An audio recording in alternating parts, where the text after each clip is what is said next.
चलिए देखिए बच्चों, कक्षा 7 और 8 में हम मैथ पढ़ेंगे।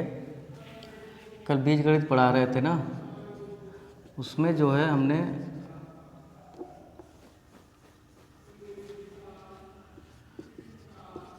ये दोनों क्लास देखते जाओ, ठीक है, समझते जाओ, ठीक, तो आप लोगों को अच्छा रहेगा।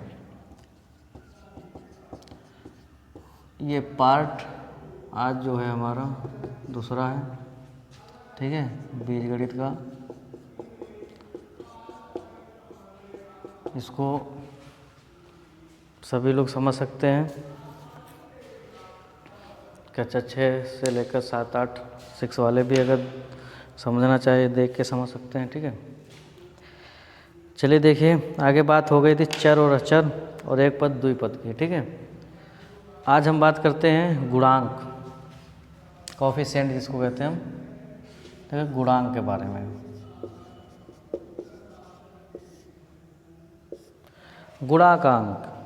गुणांक, ठीक है, यानी किसी बीजीय व्यंजक के किसी पद में पद के संकेत सहित कोई गुणनखंड अन्य गुणनखंडों के गुणनफल का गुणांक कहलाता है। समझा क्या? यानी गुणांक मतलब किसी के साथ किसी की गुणा, ठीक है। जैसे अगर इसमें हम पूछा जाए 3xy लिखा हुआ है भाई, तो इसमें हम सिर्फ इतना पूछें गुणा, यानी इनके बीच में भी गुणा का चिन्ह है, इनके बीच में गुणा का चिन्ह है। देखिए कोई भी अक्षर लिखा होगा, कोई भी संख्या होगी, अगर उससे पहले कोई चिन्ह ना हो तो हमेशा प्लस का माना जाता है, ठीक है, और बीच में गुणा का चिन्ह होता है, ठीक। चलिए देखिए, गुणांक अगर पूछ रहे हैं यानी जिसके साथ गुणा हो रही है, जिसके बारे में पूछे उसकी उसी के साथ में क्या हो रही हो, गुणा। तो अगर हम ये पूछें कि y का गुणांक क्या है भाई, y का गुणांक, तो y के साथ किसकी किसकी गुणा हो रही है भाई, बताइए। 3 की सिर्फ हो रही है भाई, नहीं x की भी तो हो रही है, यानी y का जो गुणांक हो जाएगा वो हमारा क्या हो जाएगा, 3x। यानी y का जो गुणांक हो जाएगा क्या हो जाएगा भाई, 3x। यानी y के साथ में जो है 3x की गुणा हो रही है, ठीक। अगर इसी में हम पूछें कि x का भाई गुणांक बताओ, तो x के साथ में किसकी किसकी गुणा हो रही है, 3 और y की, तो x का जो गुणांक हो जाएगा हमारा 3y हो जाएगा, ठीक।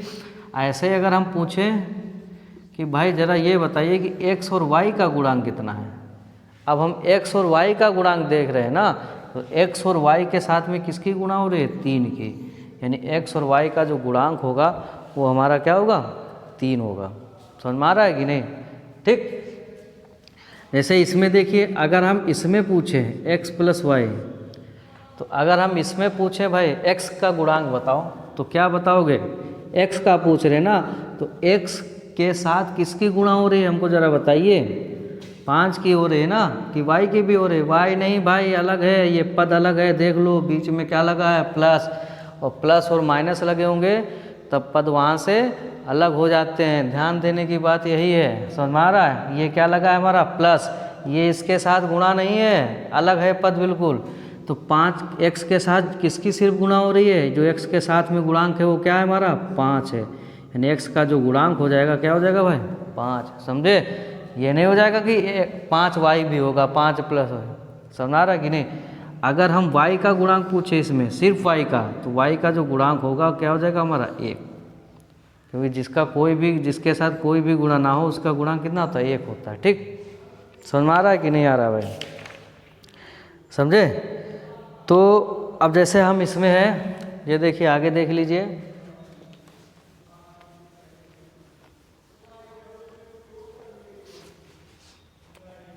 अगर हम 2/3xyz², इसमें अगर हम xy का गुणांक पूछें, तो xy के साथ किस किस की गुणा हो रही है भाई, 2/3 की और इंटू z² की, जो xy का गुणांक जो हो जाएगा 2/3 यानी z², ठीक। अगर हम सिर्फ z² का गुणांक पूछे, तो z² साथ किसकी किसकी गुणा हो रही, इतने की हो रही, इसमें पद अलग नहीं है, प्लस माइनस नहीं लगा, वही सब एक ही पद है, समझ में आ रहा है कि नहीं, ठीक है। अगर हम पूछे 2/3 का गुणांक बताओ भाई, तो क्या हो जाएगा xy z², समझे कि नहीं समझे? ठीक, गुणांक समझ गए भाई।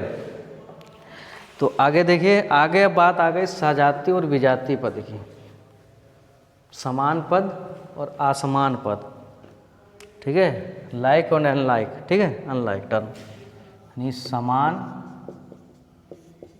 पद और असमान पद, ठीक है। इसको या फिर ऐसे कह सकते हो सजातीय पद या कह लो अपना विजातीय पद, ठीक। अब होते क्या है, सजाती जो एक ही जात के हों, विजाती जो अलग अलग जात के हों भाई, ठीक है। कैसे, देखिए भाई कैसे पहचानोगे भाई सजाती और विजाती? सजाती जैसो एक ही जात के जो पद होते हैं, एक ही जात के, ठीक है। मतलब क्या हो गया, जैसे x लिखा है, 3x है, कामा x, ये सब क्या है, एक ही जात के पद है, यानी x ये सब एक ही जात के पद हैं, ठीक। अगर जैसे x और y है तो ये सजाती है? नहीं है, क्योंकि इसकी जात क्या है भाई, x है और इसकी जात y है, तो ये कौन से पद हो जाएंगे हमारे, विजातीय पद हो जाएंगे। कौन से पद हो जाएंगे भाई, विजातीय पद हो जाएंगे, ठीक है। सजाती का मतलब जो एक ही साथ जात का हो, समझे। गुणांक नहीं देखना, अच्छा देखना हमको, गुणांक से नहीं, ठीक है, समझा कि नहीं।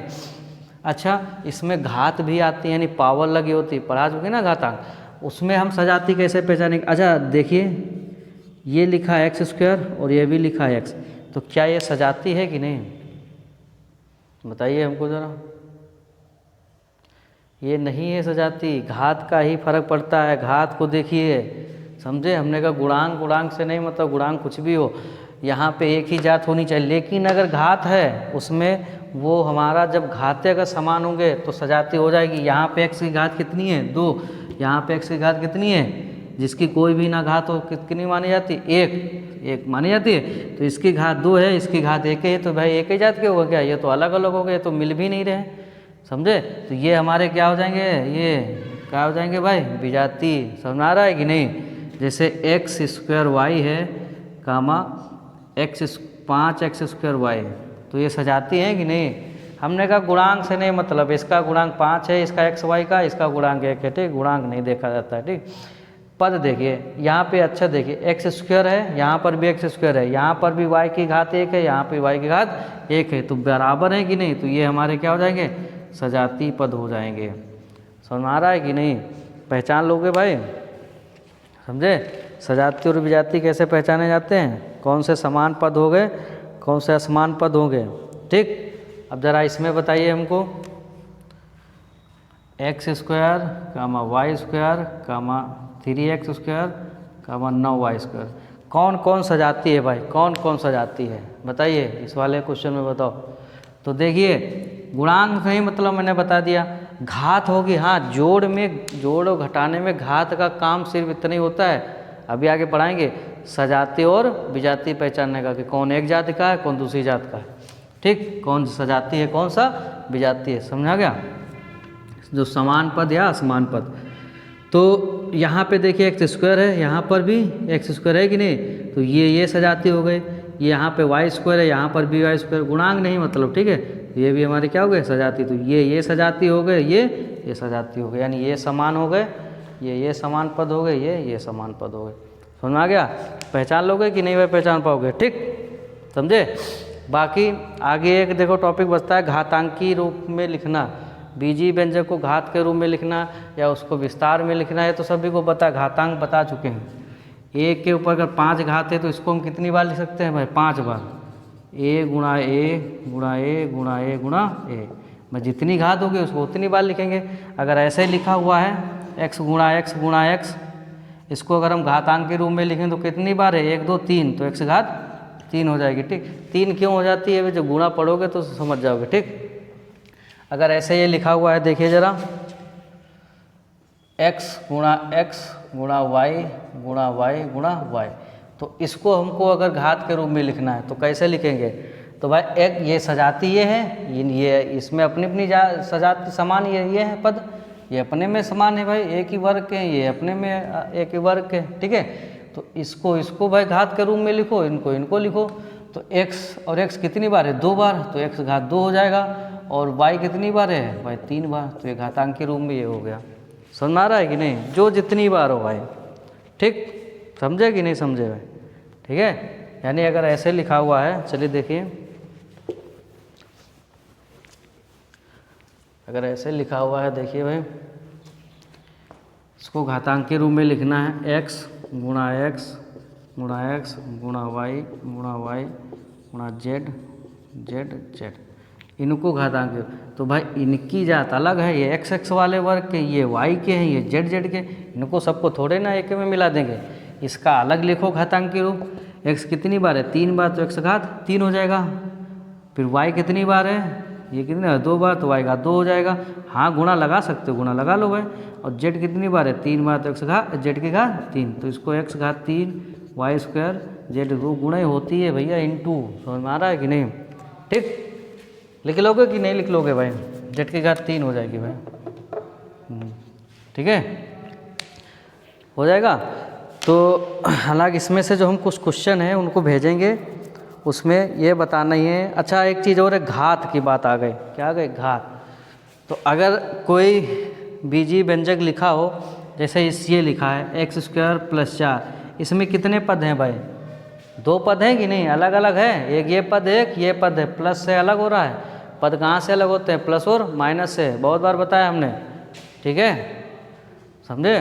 तो इसमें जो हो रहा है पद अलग हो रहा है प्लस और माइनस से, तो 2 पद हो गए। अब इसमें घात क्या है, तो जिसकी सबसे बड़ी से बड़ी घात हो, ठीक है, वही क्या हो जाएगी व्यंजक की घात। तो इसमें x घात 2 है, तो ये हमारी 2 क्या हो जाएगी, इसकी घात होगी, ठीक है।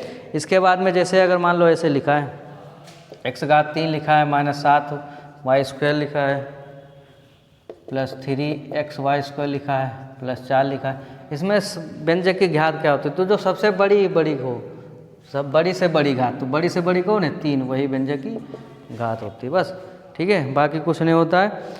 अब इसमें जो है कोई अचर पद हो, जैसे अचर पद होता है, ये अचर पद है, इसकी घात कितनी होती है, अचर पद की घात याद रखना हमेशा 0 होती है। क्या होती है भाई, अचर पद की जो घात होती है, अचर की घात क्या होती है 0। कैसे होती है देखिए, 4 गुणा, इसको हम 1 की पावर 0 ऐसे ले सकते हैं, और अभी घातांक में पढ़ चुके हो कि किसी की पावर 0 हो तो उसका मान 0 नहीं होता है, कितना होता है 1, यानी 4 गुणा 1, तो इसका कितना क्या 4, वही चीज़ आ गई कि नहीं।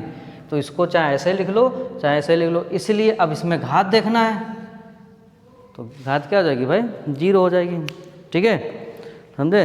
तो इस पर कुछ एक क्वेश्चन आएंगे, वो दोनों क्लासों के लिए आएंगे 7 और 8, तो करना भाई दोनों लोगों को, ठीक है, करिए दो, ऐसा नहीं कि 8 वाले समझे कि हमको आता है हम क्या करेंगे, लेकिन वो भी करें भाई, ठीक है, क्योंकि ये इसके बाद जोड़ घटाना गुणा भाग गुणनखंड समीकरण, ये हर चीज़ बताएंगे इसमें, ठीक है, समझ में आ रहा है कि नहीं आ रहा है, ठीक। तो आज के लिए बस इतना ही, बाकी इसका जो होमवर्क आएगा वो आप सबको दोनों क्लासों को करना पड़ेगा, 7 और 8 वालों। Thank you.